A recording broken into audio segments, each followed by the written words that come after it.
ಇವಾಗ ನೋಡಿ ಕ್ವಿಕ್ ರಾಗಿ ದೋಸೆ ಹೇಗೆ ಮಾಡ್ಕೊಳ್ಳೋದು ಅಂತ ನೋಡೋಣ.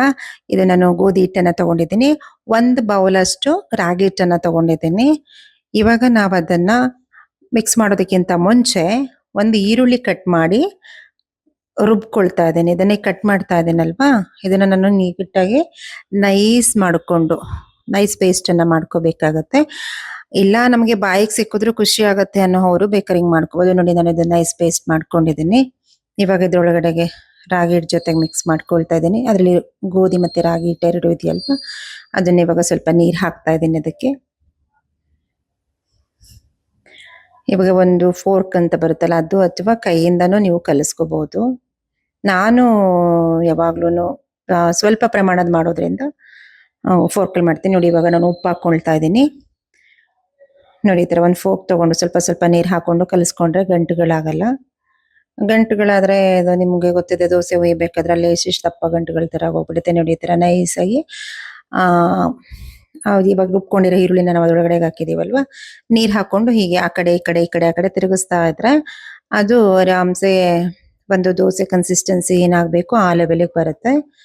ಇನ್ನು ಸ್ವಲ್ಪ ನೀರು ಹಾಕ್ಬೇಕಾಗತ್ತೆ, ಸ್ವಲ್ಪ ಗಟ್ಟಿ ಇದೆಯಲ್ವಾ. ಆಮೇಲೆ ಇದನ್ನ ನಾವು ಬೆಳಿಗ್ಗೆ ಎದ್ದ ತಕ್ಷಣ ಕಲಸಿಟ್ಬಿಟ್ರೆ ನಮಗೆ ದೋಸೆ ಹಾಕೊಳ್ಳೋದಕ್ಕೆ ಮಿನಿಮಮ್ ಒಂದು ಅರ್ಧ ಗಂಟೆನಾದ್ರೂ ಇರುತ್ತೆ. ಅದ ಕಡೆ ನಾವು ಸಾಂಬಾರು ಗ್ರೇವಿನೋ ಪಲ್ಯನೋ ಮಾಡ್ಕೊಳ್ಳೋ ಟೈಮ್ಗೆ ಅಷ್ಟೊತ್ತಿಗೆ ಇದು ಕೂಡ ನೀಟಾಗಿ ನೆನ್ಕೊಳ್ಳುತ್ತೆ. ರಾಗಿ ಸ್ವಲ್ಪ ಚೆನ್ನಾಗಿ ನೆಂದ್ರೆ ಒಳ್ಳೇದು. ಈಗ ನಾವು ಬೇಗ ಮಾಡ್ಕೊಳ್ತಾ ಇರೋದ್ರಿಂದ ಒಂದು ಅರ್ಧ ಗಂಟೆ ನೆಂದ್ರೆ ಸಾಕಾಗತ್ತೆ.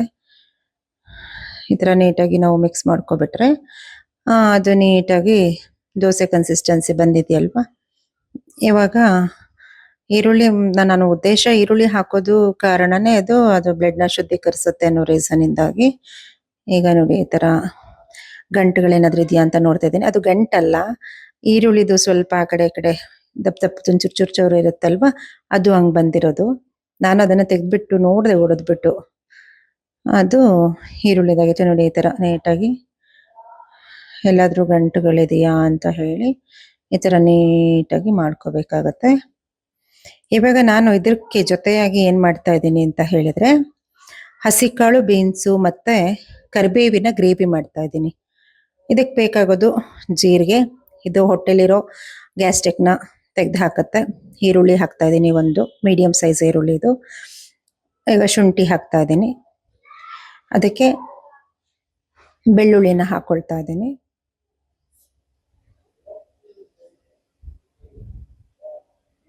ಇವಾಗ ಸ್ವಲ್ಪ 1 ಸ್ಪೂನ್ ಅಷ್ಟು ಸಾಂಬಾರ್ ಪುಡಿಯನ್ನ ಹಾಕ್ತಾ ಇದ್ದೀನಿ, ಅಂದ್ರೆ ಧನಿಯಾ ಪೌಡರ್ ಹಾಕೊಳ್ತಾ ಇದ್ದೀನಿ. ಇವಾಗ ಸ್ವಲ್ಪ ಅರಿಶಿನ ಪೌಡರ್ ಹಾಕೋತಾ ಇದ್ದೀನಿ.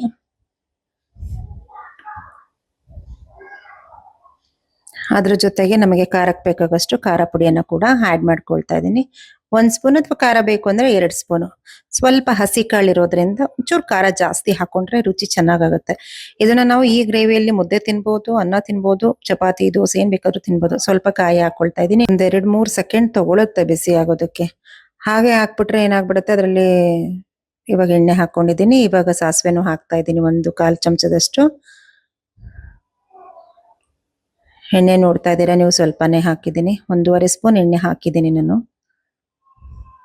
ಇವಾಗ ಸಾಸಿವೆ ನೀಟಾಗಿ ಅಂದ್ರೆ ಫ್ರೈ ಆಗಿರೋದು ಗೊತ್ತಾಗ್ತಿದೆ, ಅದು ಸಿಡಿತಾ ಇದೆಯಲ್ವ. ಇವಾಗ ನಾನು ಅದಕ್ಕೆ ಒಂದು ಅರ್ಧದಷ್ಟು ಈರುಳ್ಳಿನ ಹೆಚ್ಚಿಟ್ಕೊಂಡಿದ್ದೆ, ಅದನ್ನ ಹಾಕ್ತಾ ಇದ್ದೀನಿ. ಒಗ್ಗರಣೆಗೆ ಈರುಳ್ಳಿ ಹಾಕೋದ್ರಿಂದ ಅಡಿಗೆ ರುಚಿ ಚೆನ್ನಾಗಿ ಹೆಚ್ಚುತ್ತೆ.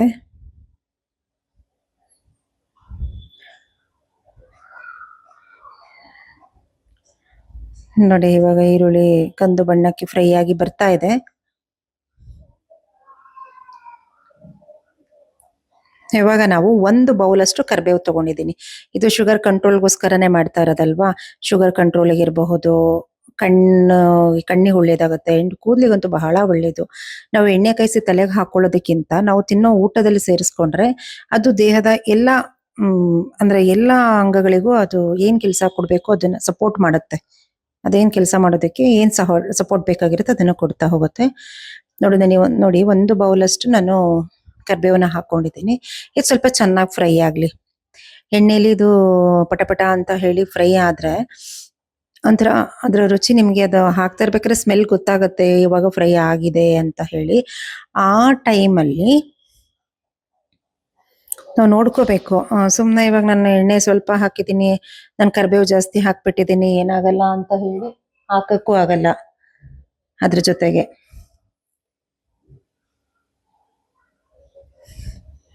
ನೋಡಿ ಇವಾಗ ಇನ್ನ ಫ್ರೈ ಆಗ್ತಾ ಇದೆ, ನೀಟಾಗಿ ಆಗ್ತಾ ಇದೆ. ಈರುಳ್ಳಿ ಕಂದು ಬಣ್ಣಕ್ಕೆ ಬಂದಿದೆ.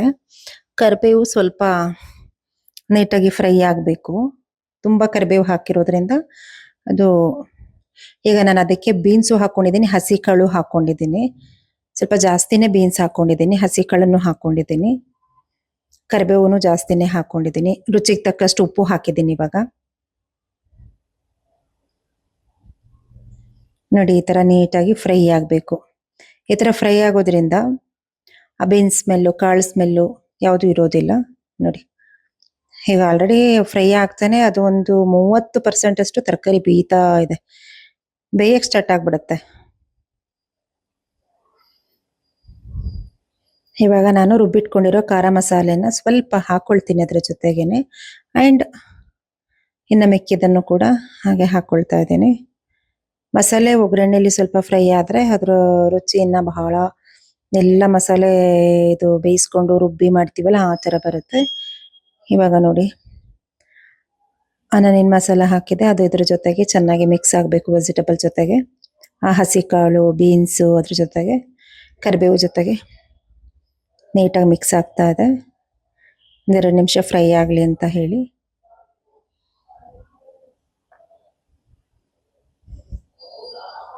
ನೀಟಾಗಿ ನೋಡಿ ಫ್ರೈ ಆಗ್ತಾ ಇದೆ. ಇದಕ್ಕೆ ಬೇಕಿದ್ರೆ ನೀವು ಸ್ವಲ್ಪ ಇನ್ನೊಂದು 2 ಸ್ಪೂನ್ ಆಯಿಲ್ ಹಾಕೋಬಹುದು. ಆದರೆ ನಾನು ಹೇಳೋದು ಆರೋಗ್ಯಕ್ಕೆ ಬಹಳ ಒಳ್ಳೆಯದಾಗಿರೋದ್ರಿಂದ ಆಯಿಲನ್ನು ಕಡಿಮೆ ಮಾಡೋದೇ ಉತ್ತಮ ಆಗುತ್ತೆ ಅಂತ ಹೇಳಿ. ನಿಮಗೆ ಗೊತ್ತಾಗ್ತದೆ ಆಯಿಲ್ ಅಂಶ ಏನು ಕಾಣಿಸ್ತಾ ಇಲ್ಲ, ಯಾಕಂದ್ರೆ ನಾನು 1.5 ಸ್ಪೂನ್ ಅಷ್ಟೇ ಆಯಿಲ್ ಹಾಕೊಂಡಿರ್ತೀನಿ. ಸಾಸಿವೆ ಮುಳುಗೋಷ್ಟು ಮಾತ್ರ ನಾನು ಆಯಿಲ್ ಹಾಕೊಳ್ಳೋದು, ಯಾಕಂದ್ರೆ ನಾನು ಸಾಸಿವೆ ಹಾಕೊಳ್ತೀವಿ 1/4 ಚಮಚದಷ್ಟು, ಅಷ್ಟು ಮುಳುಗಿದ್ರೆ ಸಾಕು.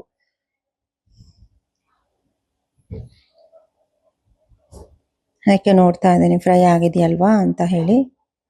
ಇವಾಗ ಮಿಕ್ಸಿ ಜಾರಿಗೆ ಸ್ವಲ್ಪ ನೀರು ಹಾಕೊಂಡು ಉಳಿದಿದ್ದ ಮಸಾಲೆ ಇತ್ತಲ್ವಾ ಅದನ್ನು ಸೇರಿಸ್ಕೊಳ್ತಾ ಇದ್ದೀನಿ. ಹೀಗೆ ಸೇರಿಸ್ಕೊಳ್ಳೋದ್ರಿಂದ ಜಾರಲ್ಲಿ ಕೂಡ ಮಸಾಲೆ ಉಳ್ಕೊಳ್ಳಲ್ಲ, ಮತ್ತೆ ನಮ್ಗೆ ಅದೊಂದು ಗಿಲ್ಟ್ ಕಾಡ್ತಾ ಇರಲ್ಲ, ಅಯ್ಯೋ ಮಸಾಲೆ ವೇಸ್ಟ್ ಆಯ್ತೇನೋ ಅಂತ ಹೇಳಿ. ಆ ಥರ ಏನೂ ಆಗಲ್ಲ. ನಾನು ಇವಾಗ ಒಂದು ಸ್ವಲ್ಪ ಉಪ್ಪು ಸರಿ ಇದೆಯಾ ಅಂತ ನೋಡ್ತಾ ಇದ್ದೀನಿ. ನೋಡ್ಕೋಬೇಕಾಗತ್ತೆ ಉಪ್ಪು ಸರಿ ಇದೆಯಾ ಇಲ್ವಾ ಅಂತ ಹೇಳಿ.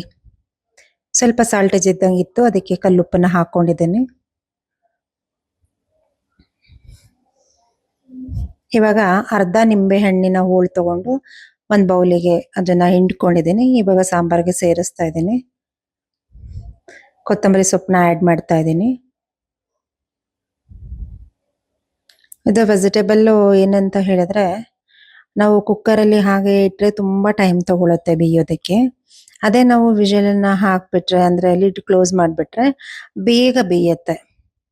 ಒಂದು ನಮಗೆ ಸಮಯ ಉಳಿಯುತ್ತೆ, ಇನ್ನೊಂದು ಗ್ಯಾಸ್ ಕೂಡ ಉಳಿಯುತ್ತೆ. ಮತ್ತೆ ಅದನ್ನೇ ನೋಡ್ತಾ ಇರ್ಬೇಕಂತಿರಲ್ಲ. ಮಾಡಿ ಒಂದು ಪಕ್ಕಕ್ಕೆ ಇಟ್ಬಿಟ್ರೆ ಅದು 1 ವಿಷಲ್ 2 ವಿಷಲ್ ಬಂದ ತಕ್ಷಣ ಪಕ್ಕಕ್ಕೆ ಇಟ್ಬಿಟ್ರೆ ಅದ್ರ ಕೆಲಸನೇ ಮುಗ್ದೋಗ್ಬಿಡುತ್ತೆ. ಇಲ್ಲ ನಾವು ಈ ಥರ ಓಪನ್ ಇಟ್ಕೊಂಡಿದ್ದೀವಿ ಅಂದರೆ ಅವಾಗ ಹೋಗಬೇಕು, ತಿರುಗಿಸ್ಬೇಕು, ನೋಡಬೇಕು, ಅದೆಲ್ಲ ಟೈಮ್ ವೇಸ್ಟ್ ಆದಂಗೆ ಆಗುತ್ತೆ. ನೋಡಿ ಈ ಥರ ಒಂದು ಕುಕ್ಕರ್ ಮುಚ್ಚಳನ ಹಾಕೊಳ್ತಾ ಇದ್ದೀನಿ.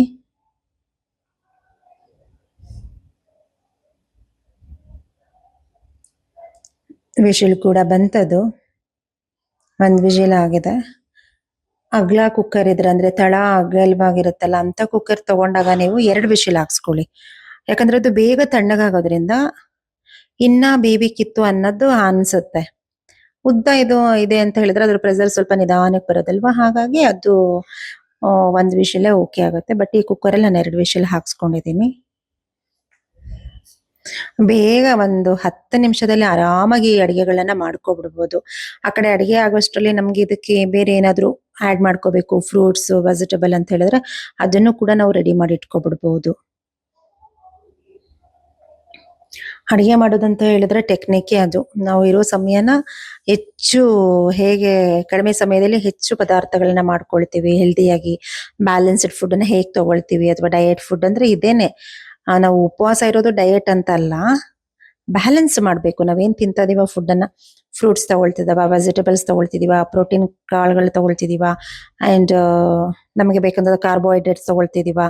ಇದೆಲ್ಲವನ್ನ ನಾವು ಮ್ಯಾನೇಜ್ ಮಾಡಿ ತಗೊಳ್ಳೋ. ಹೆಚ್ಚಿನ ಫುಡ್ ನ ವಿಡಿಯೋಗಳಿಗಾಗಿ ಟೇಲೇಶ್ವರಿ 27ಗೆ ಸಬ್ಸ್ಕ್ರೈಬ್ ಮಾಡ್ಕೊಳ್ಳಿ. ಇಷ್ಟ ಆದ್ರೆ ಕಮೆಂಟ್ ಮಾಡಿ ಅಂಡ್ ಶೇರ್ ಮಾಡಿ.